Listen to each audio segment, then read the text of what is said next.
Nearly 1 million people have now been affected by widespread flooding across Myanmar since June. Over 100 people have died and 1.2 million acres of rice fields have been destroyed. Rural areas and cities are being evacuated. Although flooding in the country is not unusual, this is the worst flood to hit Myanmar in decades. The floods were made worse by Cyclone Komen, which ploughed through the country last week, causing further damage to the already deprived states. Now we are joined on Skype by the World Food Programme representative, Nicholas Ploughed. Nicholas, I thank you for making yourself available for this interview this morning. Good morning, thank you. I would just quickly like to hear from you. The World Food Programme has already helped more than 80,000 people within China. We see, just tell us about the current situation. We see that cities are being evacuated. Yes, we already have provided assistance to more than 200,000 people across the country. The floods have been affecting 12 of the 14 states across the country, so it's quite spread. The situation is improving in the places that were first flooded, especially in the west and in the north. But new areas are being flooded in the southern parts, and the government is asking people to evacuate. Nicholas, just in terms of, we're talking finances to sustain what you are busy doing, how much is needed and how much more help will you need if you look at how long you're going to have to be assisting these people? Well, to sustain our current emergency operations, we require $18 million in for the next 6 months. And how are you looking at... we already secured some of... I'm so sorry, yes. How are you looking at generating those funds, Nicholas?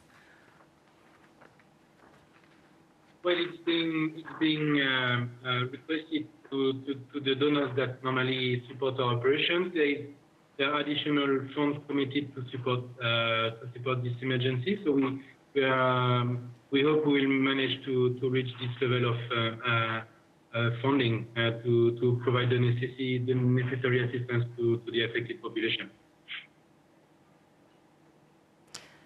It must have been a challenge getting food to some of these people in some of the rural areas. What have the challenges been? Well, challenges have mainly been about logistics, because with the floods, roads, bridges have been damaged or destroyed. Some mountainous areas have been affected by landslides, cutting off big areas of the country.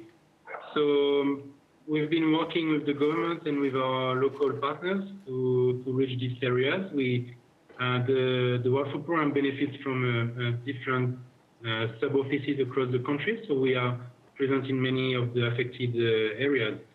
So we managed to deploy our staff quickly and to provide assistance in the first days after the floods hit the country.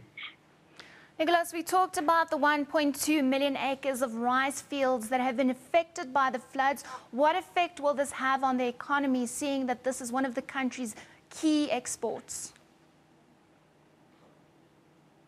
Yeah, the floods hit the country during the monsoon season, which is also the main period for agriculture and especially for rice production. So farmers planted their crops a few weeks before the floods hit, and estimations are on the high side for crops to be damaged or destroyed. The government is still compiling information on the quantities of crops that will be lost, and the government is also mobilizing its resources to provide support to the affected farmers, especially in the form of seeds. If this support is provided in the coming weeks,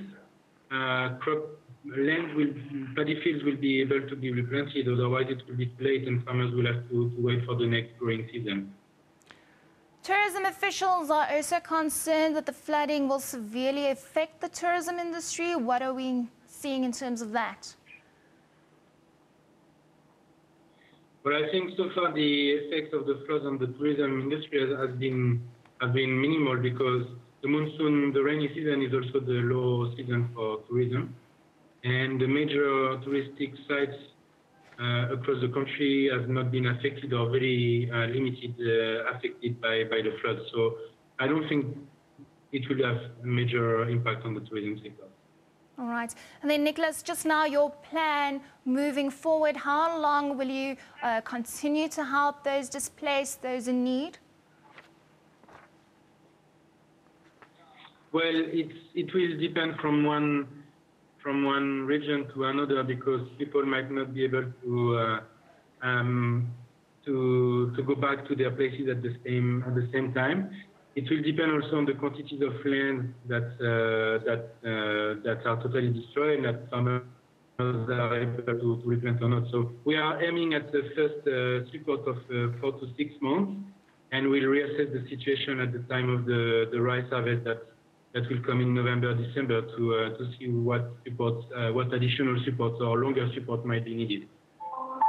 Well, Nicholas, we thank you for the work that you are doing there, and we do hope that this situation improves very soon. Thank you. Now,